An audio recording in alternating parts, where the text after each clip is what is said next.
2 in a row to start off 2022. I mean, how good is this? A full week of interviews on this podcast, especially for me. Obviously, Chef Brian Duffy from Bar Rescue, John Anik on behalf of like the All-Star Sports that I'm with now, as well as my MMA News. We got some Bellator content this week. But first, before all of that, or in between all of that, we have Kelly Murphy back for our second straight pay-per-view show.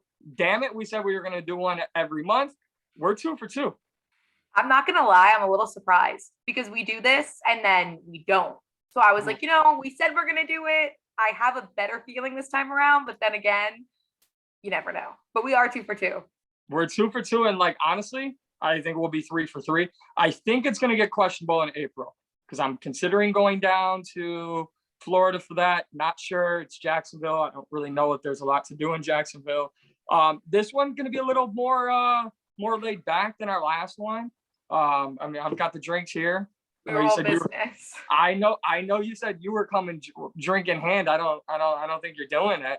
I can't yet. It's too early. See, all right, real quick before we start talking about these fights, the UFC 271 preview show. So I am going to be 30 in about 5 weeks. If anyone wants to send gifts, I'm just saying. But as I get older, I'm starting to realize day drinking is 1,000 times better than late night drinking. Oh, 100%. Like, I will day drink any day of my life. I'm getting over the coming home at 2 o'clock, 3 o'clock, 4 o'clock, not waking up until 11 o'clock, feeling like crap until 5 o'clock the next evening. Like, I'm over it. But it gets canceled out, day drinking, I feel. Like I never feel as bad as I do after drinking at night 100%. than when I day drink, which is so weird. But I would rather feel a little crappy at 9 p.m. the same night I went out drinking than feel like crap 12 o'clock the next day after I went out drinking. Absolutely. Because for some reason at 9 o'clock p.m., I don't feel as bad as I would have at the next day. 1,000%. And just because I want to address one thing before we get this going as well. You verbally brutalized me, or not verbally, but you brutalized me on social media today. I'm a Knicks fan, but like, I'm not going to get into the NBA trade deadline just yet. But like, you can't get mad at the facts. Like the standings are what they are. So I threw out facts and you just went for the jugular. I don't really necessarily know if I love that. And I don't know how that sets up for today's preview show. But the last one we did, I was like cool, calm. We were talking about contract disputes and all this other crap. And now today I'm drinking, and in honor of I don't even know what, I have some Dana White's Howlerhead here. I almost made it super creepy. My buddy works at a bar, and that bar had a cardboard cutout of Dana White with bottles of Howlerhead. It's in my living room. I was going to have it back here, but I thought it would creep you out, probably creep the viewers out to see Dana White just standing back here behind me. But here we are, UFC 271. And we have a rematch between Israel Adesanya and Robert Whitaker. First fight was back in 2019. I'm just getting to this a little bit. I feel like we're going to jump right into it. And I hate to like talk about the main event so quickly, but like you kind of have to, right? Of course. I hate this like notion of, and I got to give John Anik a lot of credit because I was starting to buy and drink the Kool-Aid, but he kind of like told me, nah, it's probably not the right one. That punch may be a little spiked. This thought process that Robert Whitaker has reinvented himself and he may have found peace, but like, I don't necessarily know that you need to reinvent yourself if you're Robert Whitaker. I just wonder if it's more of a mindset change. No, absolutely. I think if there was any reinvention on Robert Whitaker's end, it was all mental because physically, he didn't need to reinvent himself. I feel like, I think I said this earlier this week, Robert Whitaker and Israel Adesanya remind me of Kamaru Usman and Colby Covington in a sense of, you have 1A and you have 1B. Like, I think if there was anybody that could beat Israel Adesanya in the division, it would be Robert Whitaker. Do I necessarily think it's going to happen? No, but I think if anybody had the best chance, it's him, which is how I feel about Colby and Kamaru whenever they fight. I don't think Robert Whitaker needed to reinvent himself physically. Sometimes you just get outmatched. Mentally, though, like he said, he was burnt out. He wasn't in a good place.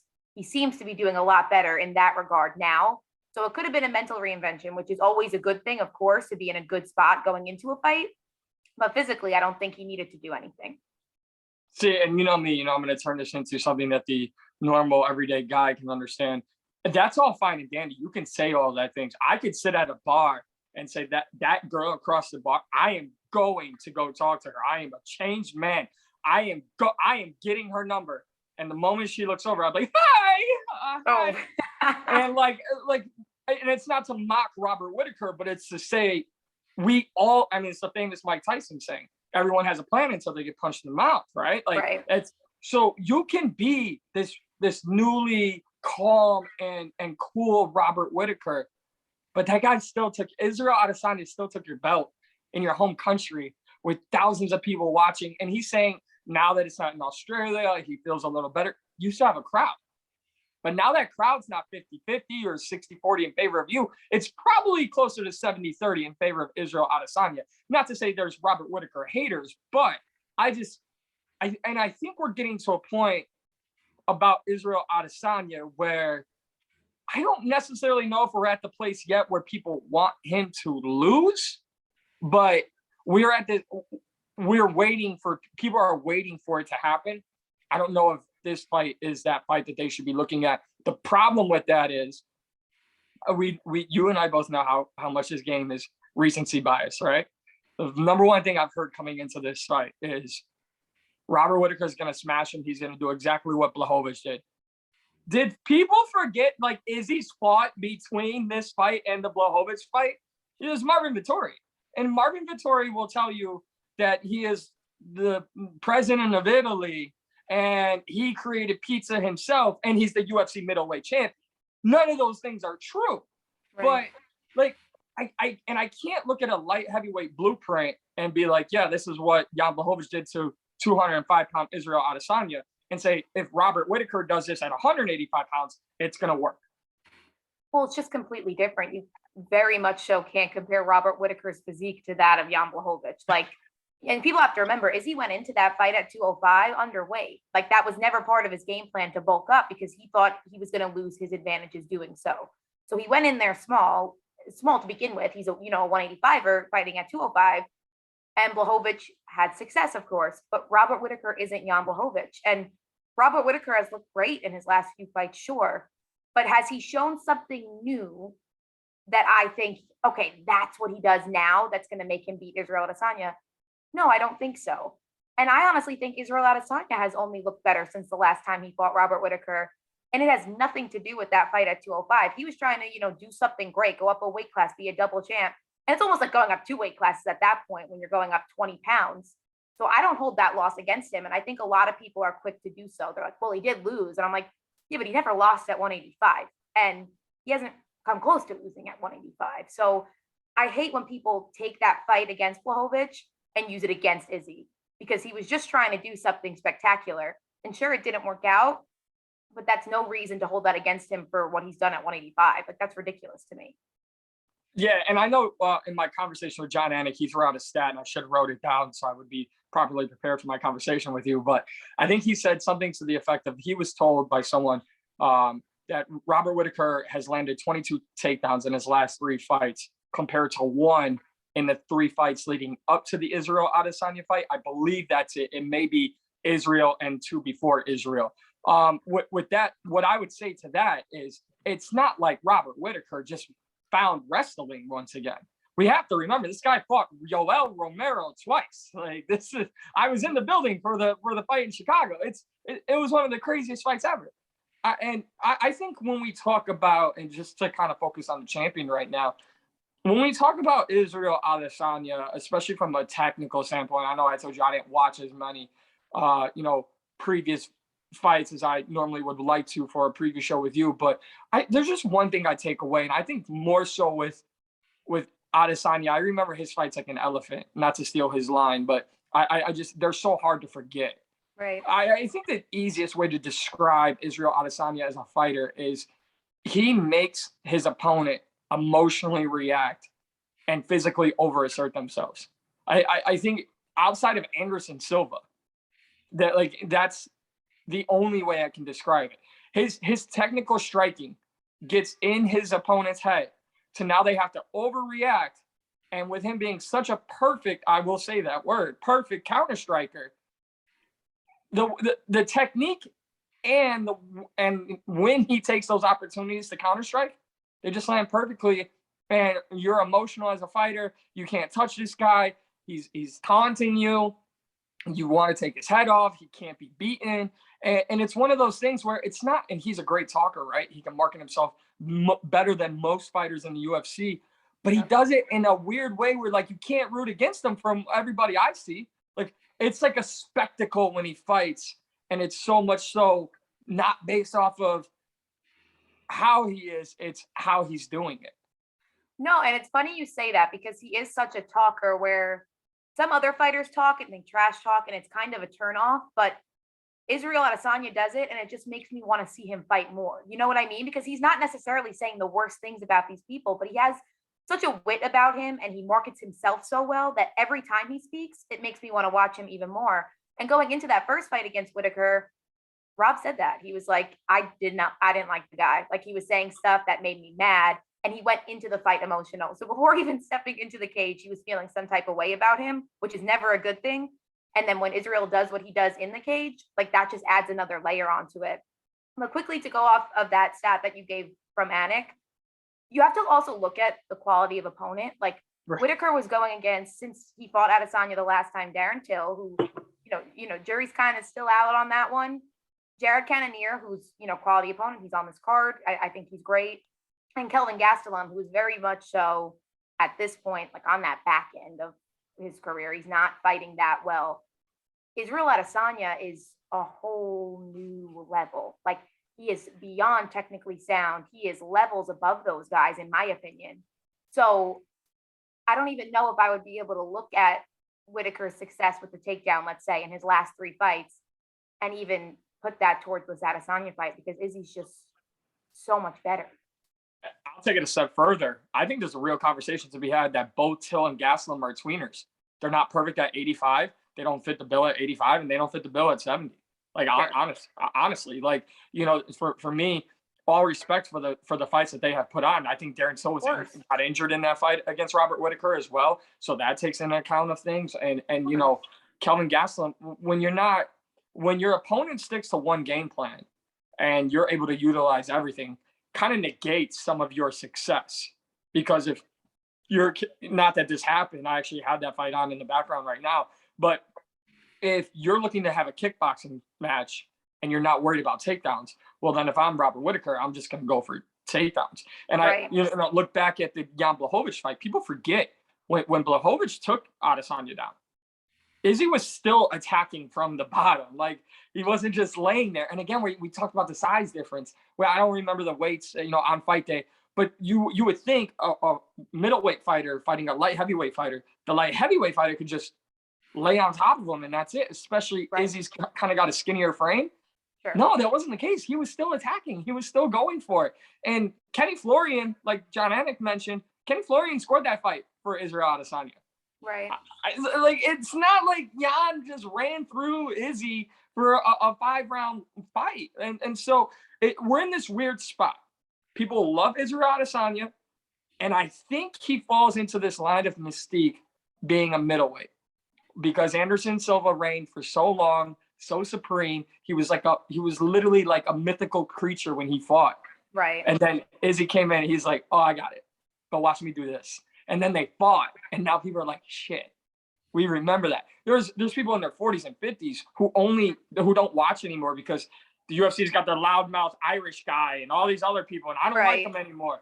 But then they watch Anderson Silva and Israel Adesanya, and they're like, oh, that guy looks like the Anderson I watched 10 years ago. And it's so he has this new mystique about him. His new contract shows that. And I don't know. It's so hard because it's like, he's not the world's most popular fighter. Right. But he's a guy that everybody wants to see fight. Well, and that's the thing. He's putting on exciting fights. He's speaking well, whether it be about, himself or his opponents. And we talked about it on Unlocking the Cage of Jimmy Smith this week. Obviously, Izzy just signed a new deal. He says he's the second highest paid fighter in the UFC second to Conor McGregor, of course. But we were talking about, is Israel Adesanya the biggest star in the UFC, second to Conor McGregor? And, if he's not, he's trending towards that, I would say, because there's just something about him. And I really couldn't even put it into words this week. Like, he just has such a confidence about him that does borderline cocky, but he's not cocky.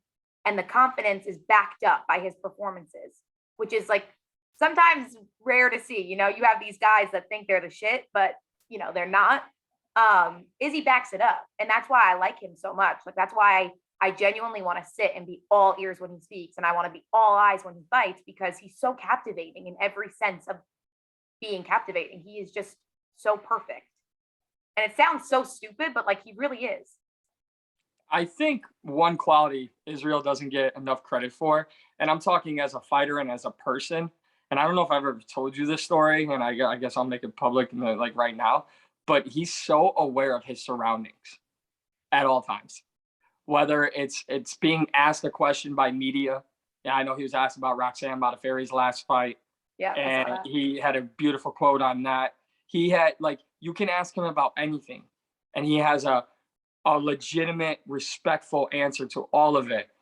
Pull back the curtain. When I got hired at Sirius XM before I became your annoying friend, the day you guys did a live show with him and Luke Thomas, there was times that I was standing up because I was part of the team. That was literally the day I signed my paperwork, but I wasn't part of the team yet. So I stayed on the outside. And as he was interviewing with Luke Thomas, he kept looking over my way and me getting all weird about it. I was like, I think he's looking at me. I don't know if he's looking at me. And then he walked past me and leaned in and tapped to his head and goes, "You're smart." And I go, "What?" He goes, "I was talking to you when he was talking about overcoming adversity and all that." He goes, "You locked into my words." And I was talking to them, but I was looking at you and I was talking to you. And you picked up on that. And I was like, "Bro, what? Like, how? Like, how do you know this? I'm like 4 foot nothing. Right. Like, what?" And he's so aware of everything at all times. And I think that's what makes him so special, because he's going to know all of this, right? Okay, Robert Whitaker is coming. He had this great, and I don't know the quote, but when someone asked him about Robert Whitaker, talking about coming back from the dark, Izzy literally quoted Batman and Bane. "You thought darkness was your friend. I was molded by," like, what? Like, he can just do this. And it's not, and it's weird because they kind of get compared, right? He's not Conor in a sense where he's going to personally insult you, but He's so quick-witted like Conor that it makes people just kind of go, "Wait a second, what? Okay, I like you." You're right in a sense of there's not many people who can talk the talk, walk the walk. Kamaru Usman's one of them, but for some reason he doesn't get the love and fame and popularity that and I don't know if it's the bitter rivalries with Colby or what it is, but I would put 3 people in that category, and that's Conor McGregor, Max Holloway, and Israel Adesanya. I think those 3, you can't break those 3, honestly. Like, even though Max Holloway has lost both fights, people are like, Max probably won that fight, depending on who you ask. There's a case to be made. So it's just, I think we're in a special time right now. And as much as we need to talk about these other fights, I think we have to give credit to what we're witnessing, right? Like, we talked about Francis Ngannou, by the way, what a performance, right? That's the one thing we didn't have is Francis by decision using wrestling. No. Right? Nope. But we have guys like Francis Ngannou, and we talked about all that, and Cyril Gane, and we talked about Kamaru Usman. We talked about all these fighters, and they're great in their own right. Juliana Pena beating Amanda Nunes will go down in history. But we're literally on Saturday night at UFC 271, Kelly Murphy. When we are watching Israel Adesanya, Robert Whitaker 2, we are watching literally rarefied air. And it can't be one of those things where Tom Brady just retired. We couldn't have watched a game with the Buccaneers, with the Patriots, and not take it. Some people took it for granted. We cannot take Israel Adesanya for granted, in my opinion. No, absolutely not. And Saturday night could very much be the start of Israel Adesanya lapping the 185-pound division, like I think Kamaru Usman's about to do at 170. I think Israel Adesanya can very much start doing that on Saturday night. And I think that's his goal. That's what he said. He's like, I want to start lapping these guys. And I can see that happening. I don't see a real challenge for him. I'm very curious to see how Robert Whitaker looks on Saturday. Do I think it's going to be more competitive than the first fight? Yes, I do. But we'll make our picks later. But other than Robert Whitaker, And like I said, I'm not exactly sure how it's going to play out. I don't see a challenge for Israel at 185. Yeah, me either. By the way, speaking of your Kamaru Usman comment, we'll get to it at the summertime, but Leon Edwards has entered the chat. So I'll just leave it at that. Leon Edwards is typing. So, and I didn't hype you up when you first got in. I'm sorry. I just think everyone's so used to you by now.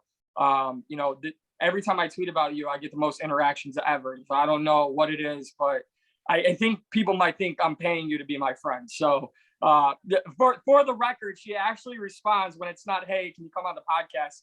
Kelly answers. I text Mike first. Like, yes. This is a normal friendship. And she knows when I'm sleeping, like the last podcast. Like, I was like, how the hell did she? Yeah, I was like, Mike's sleeping. Like, I'm just gonna chill until he wakes up. But you are on Sirius XM Fight Nation. You're on a whole bunch of shows throwing down with Misha and Renee. By the way, shout out to Misha Tate on what is it? Big Brother, right? Big Brother. Celebrity Big Brother. Celebrity Big Brother. She's killing it over there. Renee Paquette and Angela Hill now on throwing it down. That's amazing. You got Unlocked in the Cage with Jimmy Smith. You got MMA Today. You're killing it. Sirius XM Fight Nation channel 156. One thing I will say, because I have shared studio time with you, I have worked remote with you, I have been your assistant, I have been your personal assistant, I have been everything for you. The number one thing I'm most jealous about you, Kelly Murphy, besides the fact that you have more fans than me, is that you're not a writer, right? So you didn't have to do what I spent my Wednesday evening doing, writing up this headline. Tai Tuivasa wants to do a cuppy at UFC 271 from Derek Lewis's cup. Lewis declines. Yes, that is an actual headline we wrote in 2022. Besides that, we'll get into that because there's several layers to that. Derek Lewis, Tai Tuivasa. And I keep going back to Anik, but he said the funniest thing. He said, it's crazy that fans were mad that this fight was made because fans don't want to see one of these guys lose. Fact of the matter is somebody's going to lose. And more of the fact of the matter is somebody's probably getting knocked out. No, absolutely. And I said this all week. There is nothing worse than a boring heavyweight fight, but there's nothing better than a great one. And if any two people could put on a great heavyweight fight, it's these two. And the fact that they're about to be locked in a freaking cage together, I have super high expectations. I'm hoping it's not a dud. Like Derek Lewis has been a part of, some of those in his day. I'm hoping that's not the case. I really don't think it's going to be the case. And I'm really excited for this because I think it's going to answer a lot of questions. Derek Lewis just fought Chris Daukaus, right? Is it Chris or Kyle? Kyle's, I think Chris is the heavyweight. Yeah, Chris Daukaus, you're right. So he just fought Chris Daukaus, and I actually picked Chris Daukaus to win that fight. I was like, he moves very nicely. I know it's a level up in competition, but I like Chris Daukaus here, and Derek Lewis exceeded my expectations. In this fight, Tai Tuivasa, ranked number 11 right now, this is definitely the biggest step up in competition that he's had. So I think he'll be able to answer a lot of questions as far as where he fits in the heavyweight landscape. And then I think Derek Lewis, the same, whether he wins or loses and how that happens, we'll learn a lot about Derek Lewis in this fight. So not only does it have the opportunity to be an absolute barn burner, but it should answer a lot of questions about both of these guys, which makes it that much more intriguing to me. I think the countdown episode this week really put it in perspective. I think there was a lot of things where I didn't really pick up on Derek Lewis's mannerisms in the Houston fight against Ciryl Gane. But when Countdown focused on them, you were like, oh, he did look nervous here. Oh, he didn't look like Derek Lewis here, there, and whatever. I do think he wants revenge for fighting as poorly as he did, as tentative as he did against Gane in his hometown of Houston, which is where UFC 271 takes place this weekend. But, like, more than that, like Ciryl Gane TKO, right? The other boring fight he had was Francis Ngannou. He won that fight. Okay, but more than that, I don't know, and I'm gonna make a crazy statement here. I think Tai Tuivasa is more dangerous for Derek Lewis than Francis Ngannou was, simply because Tai Tuivasa needs that ranking, wants that top ranking, wants to be considered at the top of the heavyweight division, and like he said on Countdown, I'm Bam Bam, I'm coming. Yeah. Like, Francis and Gane can be patient and pick their spots. Like, Tai Tuivasa is not taking his time. Like, people noted how Robert Whitaker has always been kind of reckless, throughout his fights, and it makes for exciting fights. This is literally going to be reckless. And when you talk about the UFC's record holder of most knockouts in their career, and that's Derek Lewis, there's one other side to that. That person doesn't want to get knocked out. Sure, Derek Lewis is flawed, and sure, he's been finished, but he's never been knocked out, right? So imagine that. And I think that scares him because we know Tai Tuivasa has the power to put anybody to sleep, in my opinion. No, absolutely. And I think getting knocked out in front of your hometown, well, now I think it just kind of upped the ante. Sure, you lost. It was a TKO. You got finished. Sure. But I'm talking about knocked out. Like, sure, doctors got to rub your chest, wake you up. You got to be like, no, the fight's still going. And I really do think Derek Lewis is in danger of that. But I think that also could bring out the best Derek Lewis. And I swear to God, I couldn't be more excited for this fight. But have you ever heard of anything more disgusting than a cuppy? Honestly, the most shocking thing to me about that was that Derek Lewis said no. Tai Tuivasa, sick man. He is a sick man. We had him on our show this week. He was like, I'm just thinking about where I'm going to go out after the fight. Like, so funny, so just like carefree, doesn't feel the pressure. Like, it doesn't surprise me he said that. What surprised me is that Lewis said no, given some of the things that have come out of his mouth in the last 2 years. Like, unbelievable. But seriously, going into this fight, I am pumped. Tai Tuivasa has absolutely nothing to lose. He is number 11 right now. Derek Lewis is number 3. Like you said, he wants that ranking, but a loss doesn't hurt him. He's at a huge step up in competition. I think he's going to go out there guns blazing. And we saw Derek Lewis fold under pressure last time he fought in Houston. So I think he can either do really great things under pressure this time around, or it could go the same way it went against Cyril Gane. So I don't know. I'm excited. I think because of some of these factors, regardless of my pick later, I may sprinkle a little bit of money on Tuivasa since he's the betting underdog. Throwing some betting info out there already. I love it. All right. And outside of you calling out my basketball fanhood, one other thing that got a lot of attention on social media this week between the two of us was I asked, just out of curiosity, because, you know, when I think of Kelly Murphy outside of the fight expert and, you know, I would say my pay-per-view co-host or the number one of this show, I would say a friend, classy, kind of like high end, and like doesn't stand for disgusting bullshit. So I was like, let me ask her this question, let it get shot down immediately. Because I've talked to you about some of the girls I've experienced in my life, and you're like, what the hell are you doing? I get so mad. Like, go see a doctor and a psychiatrist yesterday. So I was like, cool, let me just ask Kelly this question. And I was like, hey, should I do a shoey on our show? All caps, she says, wait, yes. Well, shit, now, like, here's the thing. First and foremost, if I decide to do it, because here is the shoe. If I decide to do it, if I decide to go like this, it's not going to be a whole tall boy because there's no way. Beer will drip down all over me. That's just going to happen. It cannot ruin our friendship. And no, I told you to do it. But I am like, I am literally, and that's the big thing. I'm not spinning the shoe. Not happening. No, I won't allow. Yeah, no, not happening. It has never happened. On record, I think I've done 4 shoeys in my life. Okay. 2 of them have been on camera. Really bad one was in front of a girl that I was trying to pick up the same night I was trying to pick her up. Listen, Tai Tuivasa was on TV, and I was like, that dude drinks beer out of his shoe, and it's dope. And she's like, that's disgusting. I go, I know plenty of people who would do that. Like who? Boom, shoe came off, beer went in the shoe, and that never went anywhere. In case you were wondering, that never went anywhere. So I haven't decided yet, but we're going to see how the rest of this goes. But the shoe is there. The beers are here. Stage is set. The stage is set. The stage is also set. Very good segue here. For the next title eliminator at the middleweight division, Jared Cannonier and Derek Brunson. And we're not going to dissect too many more of these fights. There's one I do want to give a little homage to, but Jared Cannonier and Derek Brunson. Derek Brunson said he's going to take this fight Izzy next, and then he's out. Which dumbest thing he could have said. And then he said, then someone asked him, well, what if this fight doesn't go your way? He goes, yeah, probably still just 2 more and then I'm done. All the credit in the world to knowing the end of your path, like Derek Brunson. But like, if I'm Jared Cannonier, Izzy has said my name multiple times. I just lost to Robert Whitaker. If Izzy beats Whitaker and I beat Derek Brunson, well, now I leapfrog everybody and I shut everyone up. Now I get the opportunity because the champ has wanted to fight me. I think this is all the chips are on the table for Jared Cannonier to take this fight. I think this is a title eliminator for Jared Cannonier and only Jared Cannonier. I think he has the fast track to the title if he wins this fight.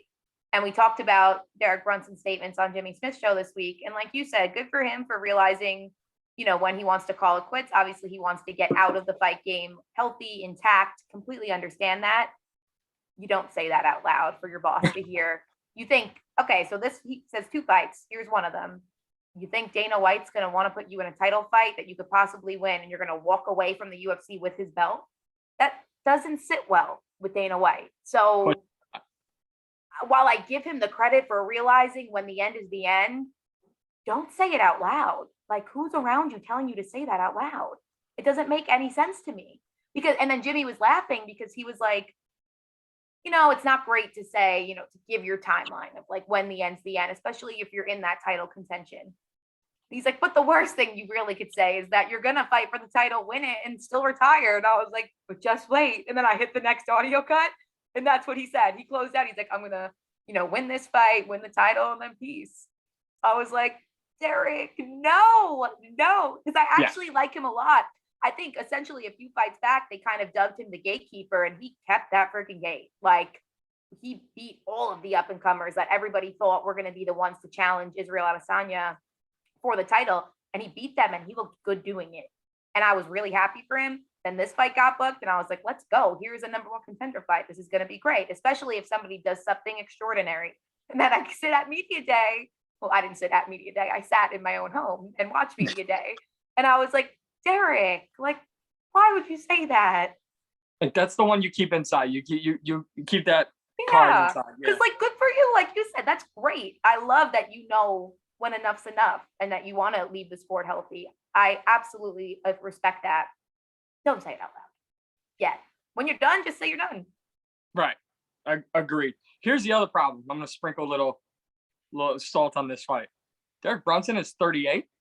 Yeah. Jared Cannonier turns 38 in March. If I'm Dana White, guess who I don't want to fight for the title? Guys who are 38 years old. Sure, Glover Teixeira did it. We really didn't have many options. If I'm Dana, I've already heard Derek Brunson. Now Jared Cannonier can go in and do the damn thing and say he's going to fight for 5 more years, and he very well could. Sure. But also, Dana has also said when Cannonier fought Robert Whitaker, he said, I thought Cannonier was going to be the next guy up in this division. Robert Whitaker. Yeah. So this is an opportunity for him to show like, oh yeah, no, I was still that guy. I just had a setback. He has been a guy who struggled with injuries in his career. So you're kind of weary of that. But, Derek Brunson put all his chips on the table and they're there for Jared Cannonier to take. Yeah. This is going to be an interesting fight, without a doubt. We'll give our picks later on that. Last one, and I want to mention one side thing real quick. I don't know if you saw this at Media Day, but Bobby Green mentioned the UFC paid for his brother's funeral back in 2014. I just want to go on record and say, as much as the conversation is about fighter pay, as much as the conversation is about shutting out champions like Francis Ngannou and hating Dana White and COVID conversations, like what we don't see behind scenes, I'm sure this is not the only one. And I'm sure that there have been, and it may not be something as serious as that, but a young fighter, hey, I don't know if I can make it to this fight. I look back at Jared Gordon going to Fight Island. And I'm not saying the UFC stepped up and did this, but Jared Gordon going and lost his entire corner before his fight going to Fight Island.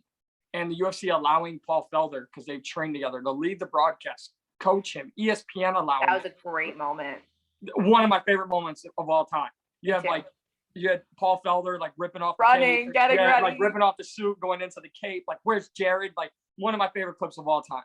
But we have to give this promotion and I will say Dana White some credit. Listen, there's Rogan controversy right now. There's Dana White controversy almost all the time. But like, we also have to give that, as much as we have to criticize, we also have to give credit.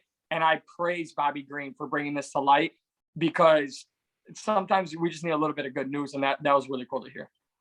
absolutely. And it's Dana always says, when something really bad happens and it's all over the media, he's like, you know what? You don't even know half of the shit that we deal with behind the scenes. And I'm sure it's the same exact thing with these good things. A few times things are brought to light, like Bobby Green had spoken about this. I'm sure there's countless of other things that go on behind the scenes. And there's a reason that these fighters love fighting for the UFC so much. Like when they have you, they have you. You know what I mean? And I do think that the promotion and Dana deserve credit for as much as they get criticized about everything else. All right. Well, let's pay honor to someone who is leaving us after this fight. Roxanne Modafferi, she'll take on Casey O'Neill. Obviously, Casey O'Neill is a big fan favorite. She's a big betting favorite in this fight. Roxanne Modafferi, though, she's been there, done that. I mean, she's just had a storied career throughout her entire career. And I said this with John Anik, and I almost, not that I caught any heat for it, because I definitely did not. But I just want to clarify something. And with you being a woman, I think you can help me kind of curtail it the way I want to say it. Too often fans will look at a female fighter physique and looks and physical attraction, and that's how we market them. It's never about their wins or their losses. Paige Van Zandt is a beautiful woman, right? But she never got credit for breaking out of some of those Rose Namajunas arm bars from their crazy fight when they fought. It was always Paige is attractive. They used other words, but and that happens all the time in these female divisions. Yeah, she's great, but if she looked better, she'd be even better. Like, and for me, what I said to John Anik was, it's so special to see someone like a Roxanne Modafferi stick in this sport for as long as she has and done it her way, into anime and doing all her things, right? Roxy being Roxy. And it's so beautiful. I don't need any female fighter to sell me on their looks. Sell me on your personality. Sell me on your fight style, your skill set. And Roxanne Modafferi has done that her entire career, and I absolutely love it. Did I say that correctly? Was that politically correct? No, you're 100% right. And that's why people love Roxanne so much. She's just a good person. And everyone just says that she's genuinely just nice, and she's always upbeat, and she's always happy. And she's been in this game so long because she just loves it. You know what I mean? And I believe she said at Media Day that she's retiring because it's just not as fun for her anymore. But she stuck around so long because she just loved it. And that's why everybody loves Roxanne. I think Adesanya said, if you don't like her, fuck off, pretty much. Like, I think that's what he said. Like, or I don't like you. I don't know, whatever it was. But she's just like a ray of sunshine. I love her. Would it be too far to call her the female Max Holloway?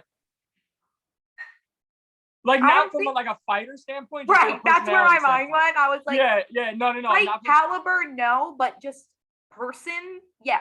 Yeah, they're just bubbly all the time. Super likable. Never talks like a lot of shit, and yeah, Max talks a little bit of shit, but I think that's the bravado and being a champion and all that. But no, I absolutely love it. On the other side, though, and I'm gonna take John Anik's advice and be cautious when we use the word showcase for Casey O'Neill, because Roxanne Modafferi can do the damn thing. We saw her do it against Macy Barber and countless other opponents. But man, if there's someone who's really got all eyes on her entering 2022, Casey O'Neill, the stage is yours.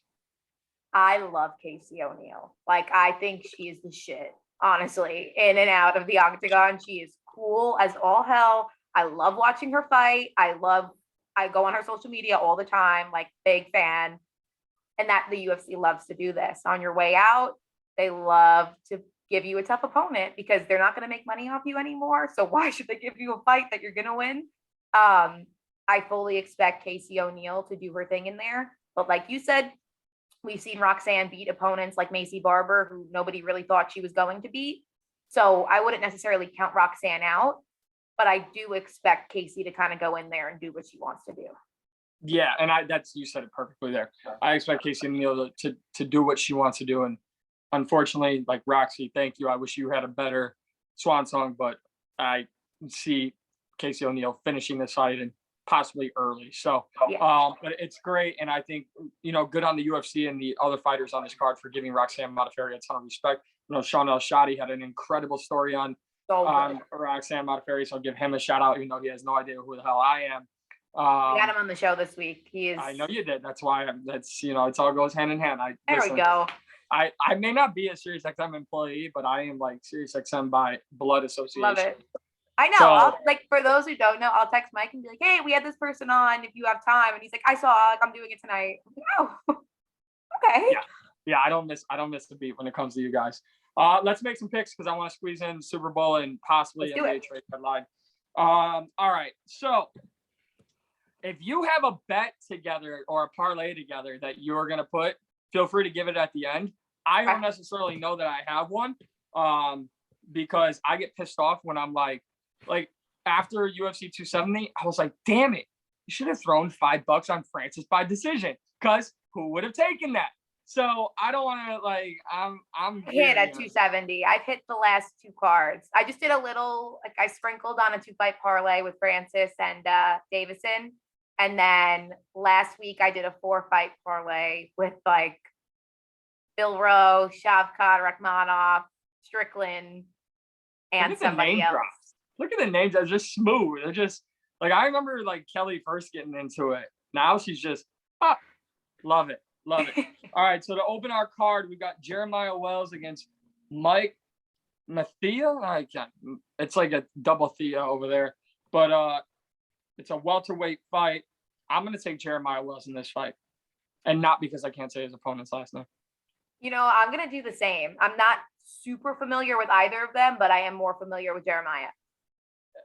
Same here. All right. And then we have Douglas Silva de Andraj against Sergey Marzot. That is a bantamweight fight. I'm going to go ahead and I'm going to take Sergey Marzot here. You don't bet against guys whose names end in OV typically. So I am going to do the same thing. We got a lot of Aussie influence on this card, and I love that the picks are flying right now. We've got Jacob Malkoun against Aj Dobson. Aj Dobson undefeated. I'm riding with Aj Dobson in this fight. Okay, so am I. We need to pick differently. Yeah. Stumbled upon this man's social media yesterday. I've seen him fight, but Carlos Olberg taking on Fabio Cherant. I'll let you go first here. I've taken the first few. I'm going to go with Fabio Cherant. I thought giving you the. You were going to do the same thing? Come on. Well, we've got. Well, how many total fights do we have? We've got 15 fights, so we got 12 or 11. We have time. Yeah, we have time. I'm also taking Fabio Cherant. Something about, and I've seen him fight, but then something about just watching his social media this week, I was like, yo, dude, I'm fucking in. I am watching you. I am fucking watching. And because I tell you every fight or big fight. Sometimes I go out right as the fights are starting. Sometimes I make it an all-day affair. This weekend is an all-day affair, so I'm warning you now. You may get a few texts from me. Sit my ass down all day for this one. I am going to be fired the fuck up when Fabio Cherant fights. I don't know why.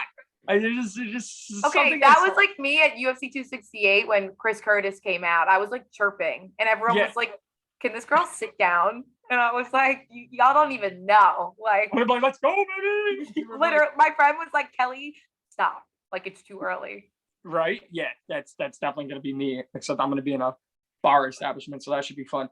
Interesting placement on this next fight on the card: Alexander Hernandez against Hanato Moyocono. I think here's where we start to differentiate. I'm going to give it to you first. I'm surprised Hernandez is the betting dog in this one. I was very confidently picking him early this week, and then he made the comment about the placement on the card. And that kind of concerned me because I don't want his placement on the card and his anger about it to emotionally fuel him. Typically when fighters fight emotionally, it's not a good situation. But I'm so high on him that I'm going to stick with Hernandez here. Okay, well, now just because I have to. See, I was hoping you were going to take Moyocono. I think for pick purposes, I will take Moyocono here. Okay. What I will say is I would agree with you on the emotional side if he wasn't at Factory X. Because I remember talking to Mark Montoya. And I remember asking Mark Montoya, because we both know Anthony, you know him. I mean, because he answers your text way more than he answers mine. But I think it was Mark Montoya, both of them have told me we don't look at the name across from us. That is a problem across the cage. You go solve that problem. So like, I think he can channel that emotion as a coach. So I think all the world of obviously Factory X, Mark Montoya. I do like Alexander Hernandez, but for pick purposes, I'm going to take Hanato Moyocono. All right. Ronnie Lawrence and Mana Martinez. This is a underdog, could be a dark horse fight of the night contender at 135 pounds. Not two guys who jump off the paper to most fans, but I think it could be a very exciting fight. I'm going to take this one here, and I'm going to say I'm taking Ronnie Lawrence in this fight. I'll take Mana Martinez. He's got an arm and leg reach advantage and a height advantage. Yeah, I'll take him for sake of pick purposes. I absolutely love this next fight. As fired up as I'm going to be about Fabio Cherant, I'm going to be equally as fired up about this next fight. All due respect to the man who coined this phrase and has kind of made it a part of his mantra, and that being Brendan Schaub and thick boy. William Knight is all thick boy. Yeah. 1,000. Like trademark it. Yeah, like William Knight should be knocking on Brendan Schaub's door. Like, yeah. I got this. Right. Tree trunks, just thick with 17 C's at the end of it. No K's. William Knight. He's taking on Maxim Grishin. Maxim Grishin, the big time veteran, way more experienced. But William Knight, I'm going to predict runs through him in this fight. Yeah, I'm going to go with William Knight as well. Like you said, like it's hard to picture him losing. Like I know Grishin has more UFC experience and just more experience in general, but I don't think I can pick against William Knight.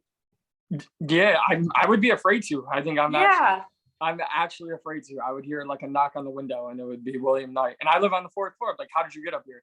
Oh, right, because you tree trunks. Right, because you can do whatever you want. Right. Yeah.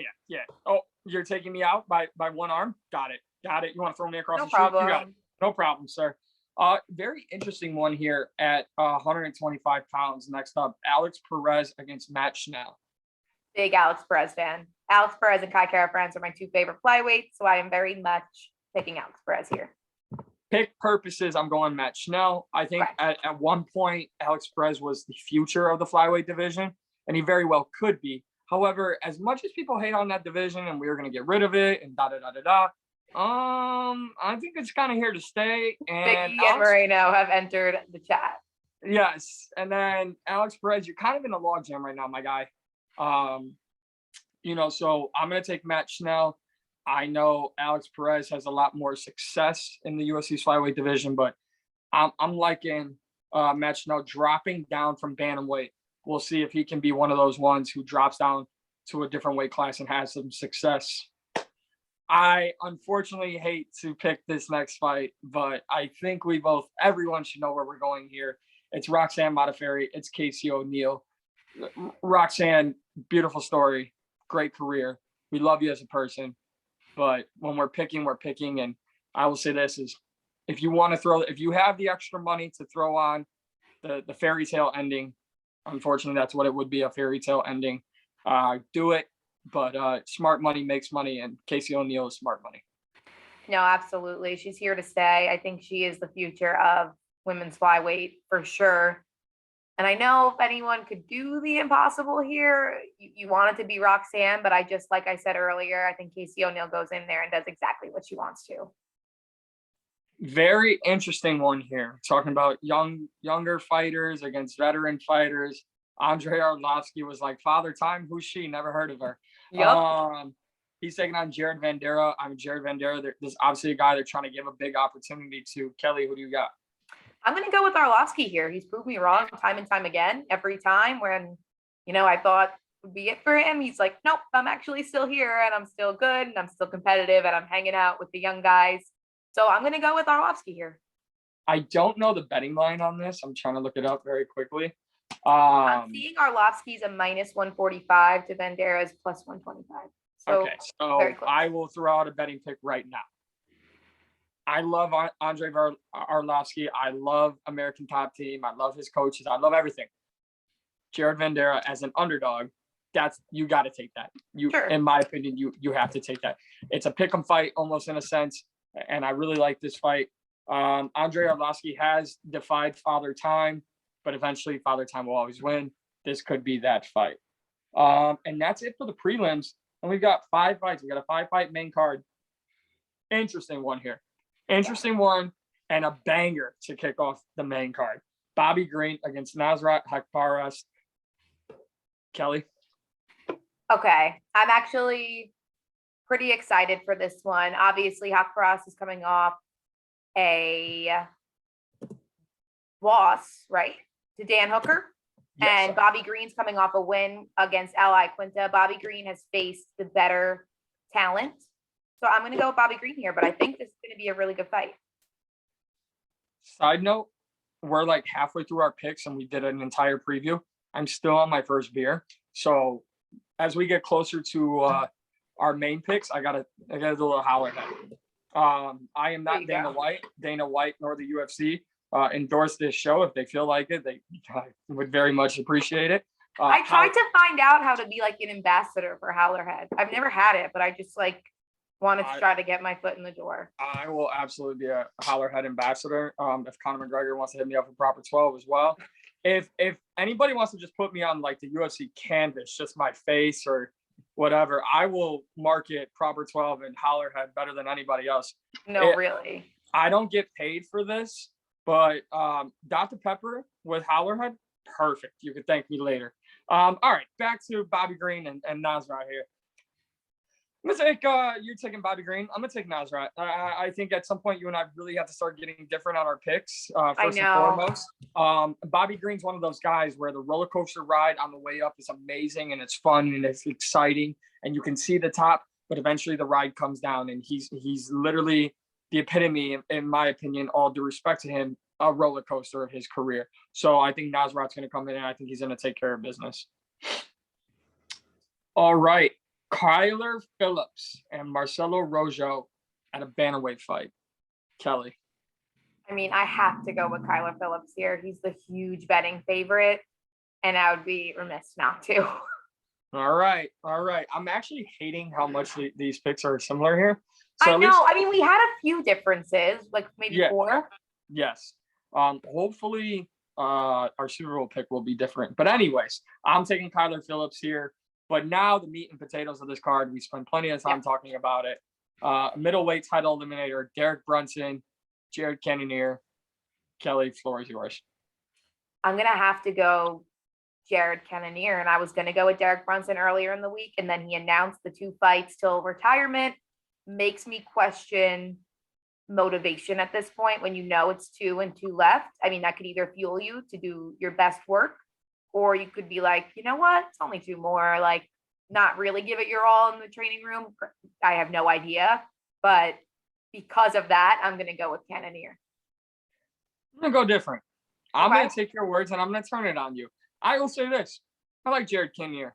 I want him to win. But just a devil's advocate, what you just said, sometimes when you know the time is almost up, you just throw everything in the kitchen sink at it. Well, that's what I said. I could go one of 2 ways. Yeah, and so for that purpose, and I think Derek Brunson being at Sanford MMA has done wonders for him. I forget, did we have blonde Brunson at Media Day this week? I don't think we did. Not even sure how I missed that. I don't know. Yeah, I was focused on his shirt. Yeah, I beat up domestic user. Yep, absolutely love that. I'm gonna go Derek Brunson. Okay, and not mad about that. Yeah, no, and I think, listen, either way, both guys know what's in front of them. Both guys know. And listen, Derek Brunson may say, this is my last 2 fights. I'm going to win this fight, and then I'm going to fight for the belt. And then maybe he wins the belt, right? Let me go 3 fights away. Say he wins the belt. And Dana White goes, oh, yeah. Remember how you thought you were going to leave? Or I'll take it up a notch. What if the UFC says you're fighting for the belt, but you're giving us 1 or 2 fights more? So either you could fight for the belt and continue to fight, or you don't fight for the belt and we'll just give you somebody on your way up. I don't believe MMA retirements ever.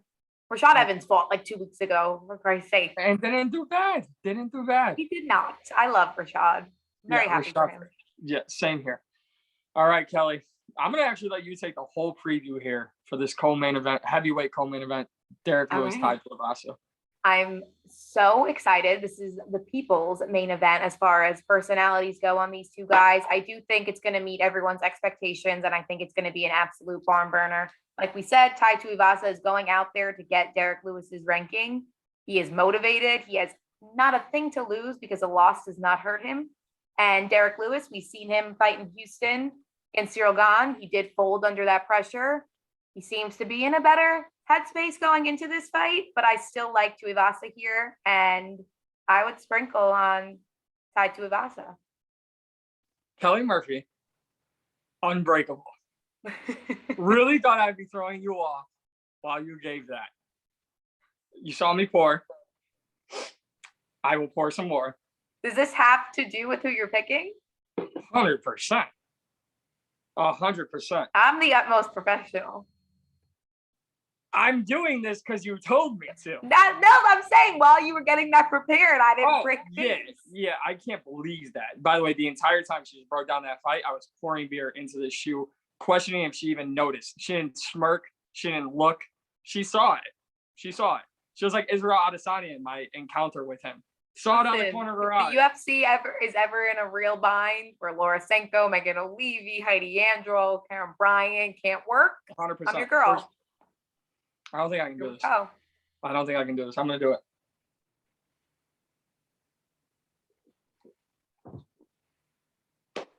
Tai Tuivasa beat Tai Tuivasa within a round and a half. So for you betting people, whoa, yeah, I like it. Yeah, I'm going all in. I didn't just drink out of that disgusting. It's probably not disgusting. It's a dress shoe. I don't wear dress shoes. I didn't just do that to pick against Tai Tuivasa. And if I'm gonna do something bold like that, I gotta pick Tai. I gotta make a bold prediction.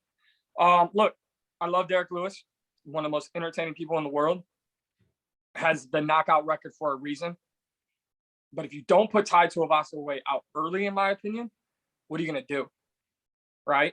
And Derek talked about his last fight against Daukaus, saying my coaches and I wanted him to stay on the cage and we were going to swarm him. Doesn't work against a guy like Bam Bam, who's going to go forward and forward. I would say Derek Lewis's biggest weakness, besides his mind, is when people are pressing forward on him. So Tai Tuivasa is going to be that guy who's going to press forward on him. Definitely. Doesn't care that it's his hometown, that is Derek Lewis's hometown. Doesn't care that he's got the most UFC knockouts or in history. He cares about getting to the top of the division and doing a shoey. And with one already on the books, I will throw it out to you now. I don't know if I will be allowed to do it where I'm watching them, but if I am allowed, should I do a shoey if Tai Tuivasa wins? Absolutely. Okay. Well, there you go, ladies and gentlemen. Mom, I'm sorry. Anyone in my family, I'm sorry.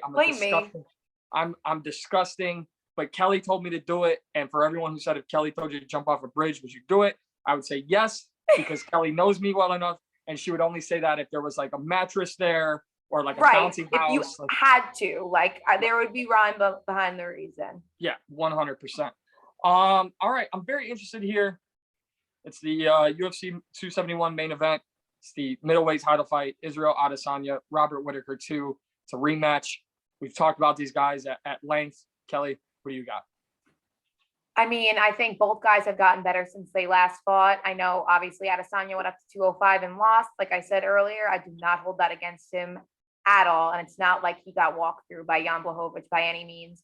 Robert Whitaker took the time off after the Adesanya fight, came back, has won 3 in a row, has looked better. But usually when two guys fight and there's one outcome and then they both get better, it's usually just the same outcome, maybe a little bit later on in the fight. I think it's going to be more competitive than the first one for sure. I just don't see Whitaker beating Israel Adesanya unless Israel Adesanya makes a mistake that allows Robert Whitaker to do so. And I don't see him making that mistake. I think he's too mentally sound. He's too technically sound. And I'm a huge Robert Whitaker fan. I actually have myself a Bobby Knuckles shirt. I love him.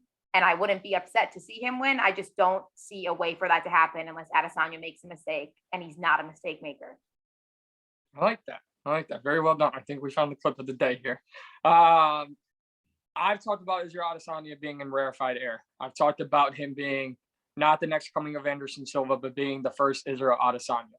I think there is something to the game for someone who got into this game late because of Conor McGregor, where you see progressions. The first big fight I saw was Holly Holm knock out Ronda Rousey. How could you? How could Holly Holm? Ronda was this creature that, this woman that no one could beat. She was a goddess, and everything she did, she was going to box Floyd Mayweather, and she was going to beat him up. And then you learn the sport, and you go, got it. Now it makes sense. Conor McGregor, left hand like a pistol. Sometimes people call it a sniper. One shot, you're done. His performance against Eddie Alvarez, nothing better in my opinion. No better title fight performance in recent memory than that one. Israel Adesanya, however, has lost, has challenged himself, has started to lap competition.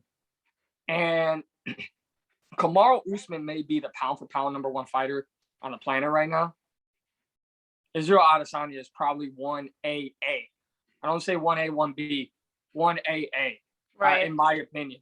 I think we're living in a special time.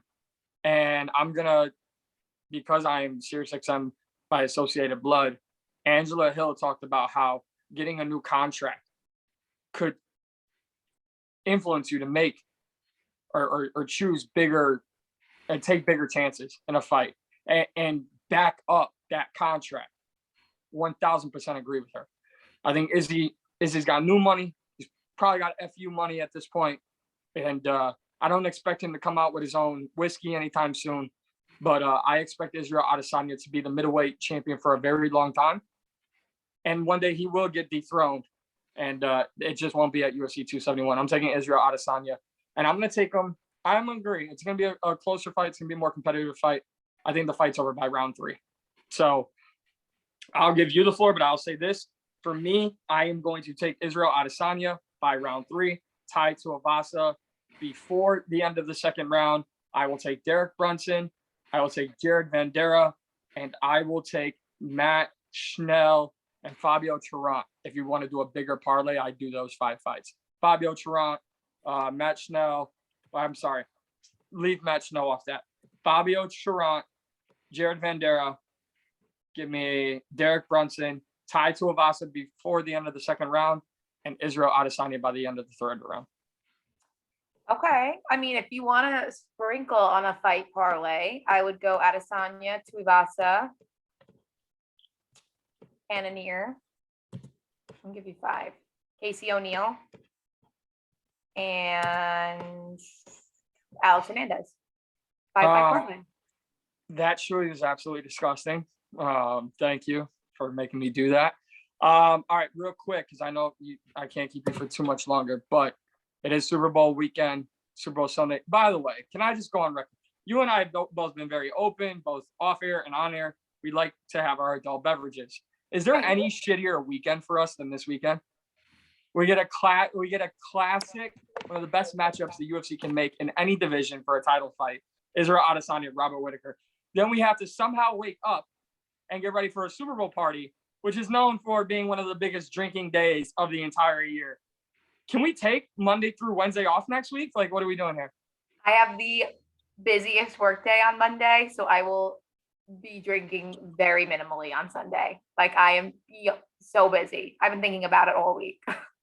So Liquid IV, if they want to sponsor this podcast, they can. They need to become your best friend. I will speak more highly of Liquid IV than I will my own family. Liquid IV is the truth. It will probably get me through the Super Bowl, and it'll probably get me through Monday. But let's talk about the Super Bowl real quick.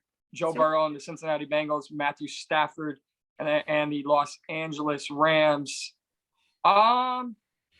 This is going to be very short and sweet for me, Kelly. One, because we're not here to talk NFL, and I want to ask you about the big trade in the NBA today as well. But Jamar Chase is going to absolutely torch Jalen Ramsey, and I might go streaking down the street because I cannot stand Jalen Ramsey. Also, as a guy who has seen Matthew Stafford for the entirety of his career up until this year, I don't think Matthew Stafford has it in him to win the big game. And I'm not saying the Bengals are a superior team, but there is something special about getting certain players together and having that camaraderie.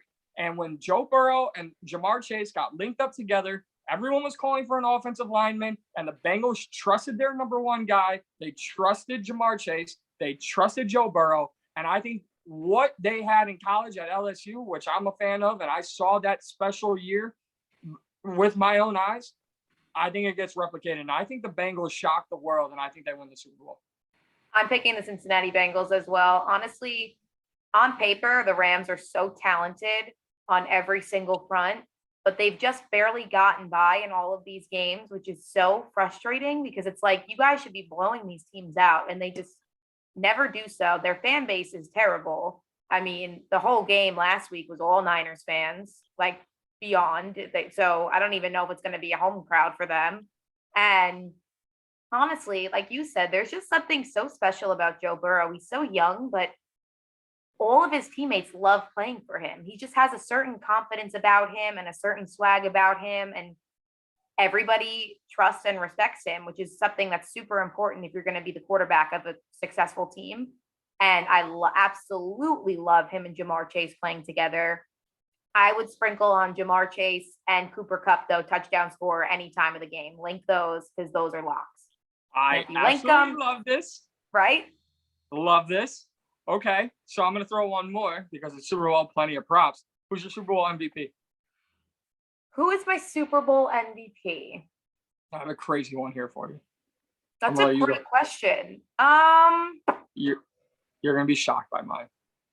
Give me yours. I have not put any. So I'm with you, Jamar Chase. I'm going to take my Super Bowl parlay a little further. Okay. If 250 for Joe Burrow, and I'll talk about that in a second, for passing yards is a plus, take it. Trust me, just take it. However, if that's not, Cooper Kupp anytime touchdown, T. Higgins anytime touchdown, Jamar Chase anytime touchdown, Joe Mixon Super Bowl MVP. Joe Mixon, what a guy. I think Joe Mixon has 100 yards in the Super Bowl. 100 yards? Yeah, 100 yards. That would be crazy. I'm not going to go that far. But I don't hate the MVP pick. I mean, if the run game gets going. Because I think as dynamic as both offenses are, it's going to come down to who's controlling the game. Sure. And yeah, Cam Akers and the comeback story is beautiful and all that. Sonny Michel, whatever. But like the Rams are as good as Matthew Stafford allows them to be. I'm not a Matt Stafford girl. I'm just not. He's never a big fan of his. I'm not a Matt Stafford girl either, or a Matt Stafford guy. Like I'm not. Like I'm good. I'm good on Matt Stafford. The only person on the Los Angeles, and for some reason maybe it's the Shoey. I want to keep calling them the St. Louis Rams. The only person I want to get a ring on that, two people, Aaron Donald and Odell Beckham. I'm good with everybody else. I'm good. I'm honestly good, but if anything, Aaron Donald, I guess. But yeah. I'm all set on OBJ for sure. New York native here, folks. New York native. Jets fan. New York. So, all right. So, what's your Super Bowl full parlay if you have one? I would take the Bengals money line on top of Cooper Kupp anytime touchdown scorer, on top of Jamar Chase anytime touchdown scorer. Okay. On top of, I'll go Joe Mixon 65 yards plus. Love it. All right. Let's stick with that. I'm going to do two things here before we talk NBA, and then I'm going to let you go. Let me tell the world about the stress I had texting you during the AFC Championship game for a bet that I thought was a surefire thing when I put it in. Travis Kelce touchdown, Tyreek Hill 50 yards, Jamar Chase touchdown, Joe Burrow 250. The Bengals are down big at halftime. Kelce's got his touchdown. Hill's got his 50 yards. This was a bet given to me by FanDuel. Text Kelly. I'm like, I'm sweating here. She goes, I'm surprised Chase touchdown hasn't happened. Perfect. Right. Chase touchdown happens in the third quarter. Bengals start coming back. Kelly, I'm getting excited here. I think I texted like 5 straight times, no response. I was tweaking out, so I appreciate you not responding because you're like, oh, he's having a moment. He'll be okay. That game had to go to overtime, and Joe Burrow got 250 on the dot. I will name my first kid Burrow. I don't care. Like, if there was a big bet, and I'm going to do two other things here. For you, like, first time, or you repetitive gamblers, here's how you make money on Super Bowl Sunday. Whichever team, don't take our advice, whichever team you're most comfortable with, Bengals, Rams, fine. If sports gambling is legal in your home state, find somebody in your family who's never bet a day in their life. Have them download your favorite app, because everyone is running a special. I know FanDuel's running like a bet 5, win 280. Use your family and friends who don't gamble to make an account, give them the money, let them bet, and if your Super Bowl team wins, reap all the benefits. You're welcome for that. Secondly, just want to say, possibly because there's personal implications here in the future that I can announce at a later date, download the PointsBet app. Live your bet life, as their slogan says. I'm not Drew Brees. I can't say it as smoothly as him, but download the PointsBet app. Use PointsBet for Super Bowl Sunday and UFC 271. I'll leave it at that. Kelly, before I let you go, NBA trade deadline was today. A slew of trades, one of the craziest deadlines we've had in a while, mainly because after only 16 games together, the trio of James Harden, Kyrie Irving, and Kevin Durant are broken up. James Harden goes to Philadelphia 76ers, along with Paul Millsap. And in return, the Brooklyn Nets get Ben Simmons, Seth Curry, Andre Drummond, a couple draft picks. Your initial thoughts? Initial thoughts is that's a dub for the Nets. Seth Curry is an unbelievable talent. I actually think that getting Seth Curry is better than getting Ben Simmons. Ben Simmons folded under the Philly pressure. I see him very much folding under the New York pressure. And next layer to that is that it's absolutely no surprise to me that Brooklyn's big three played all of 15, 16 games together. It's comical. I knew that was a train wreck waiting to happen, and I love it. I love watching it unfold, because at the end of the day, the Miami Heat will be coming out of the Eastern Conference. So none of this matters. None of it matters. Come on. All right. First and foremost, I applaud the Sixers for going and getting a guy during Joel Embiid's likely MVP season. I think he's the MVP by far. In December, I would have said DeMar DeRozan, but you can't deny what Joel Embiid is doing this year. So good on them. And they kept Tyrese Maxey. You know what? They'll probably be a top 3-4 seed in the East, and good on them. But hey, Brooklyn, desperate times call for desperate measures. I saw the greatest tweet after the trade was announced, and someone said, "Who's going to stop us now?" As a Brooklyn Nets fan, and someone replied, "A COVID vaccine mandate, a player who needs to shoot more than 10 times a game, and a player who needs to shoot twice a game," being Ben Simmons. And I died. I was like, yes. So I will say this. We've seen it in LA. We've seen it in Brooklyn. You can make all the trades and all the big acquisitions that you want. My only hope is this. Joel Embiid's MVP season doesn't get wasted, and James Harden knows what he's there for, right? That's first and foremost. Secondly, and I don't care how you feel, I don't care how the NBA world feels, I'm going to talk about how I feel. I want Ben Simmons to come out guns blazing in Brooklyn, okay? You folded under the Philly pressure. You did do that. Listen, Ben, I don't like Philadelphia either. Props to you for getting out. But it only gets worse in New York. It only gets worse in New York. Trust me. I am a Knicks fan, not a Bulls fan. I understand this. On any given day, you're a Bulls fan. I am not. I went to one game and barely had anything to wear. I don't like Lonzo Ball. I'm okay with DeMar DeRozan and nobody else I'm interested in. Like, that's it, okay? And now you're going to get me on a rant because it's, lo and behold, the one time this team actually has anything worth a shit to watch, and they're doing great, and the Knicks are the 9th seed, and Julius Randle's bitching after every layup he doesn't make or every dunk he doesn't get because he's getting fouled. Tom Thibodeau can't coach anyone under the age of 32, and I'm just over it. Derrick Rose has 3 bum ankles and 4 bum knees, and he's the best thing the Knicks have going for them. I'm just over it. I'm currently the 12th seed, actually. I said the 9th. I was wishful thinking, okay? And honestly, the whole Nets thing makes me laugh because you had three of the best players in the league, and if the season ended today, you're just barely in the playoffs. It's like, 16 games together in 2 seasons. listen, don't worry, Brooklyn goes hard. Wow, they're so good. Bye. And this is sad because a year ago, the NBA thought the Brooklyn Nets are here. They got a big three. The New York Knicks are a top 4 team in the East. Like, New York is back. Miami's Hey, here. guess who didn't think either of those things? Okay. All right.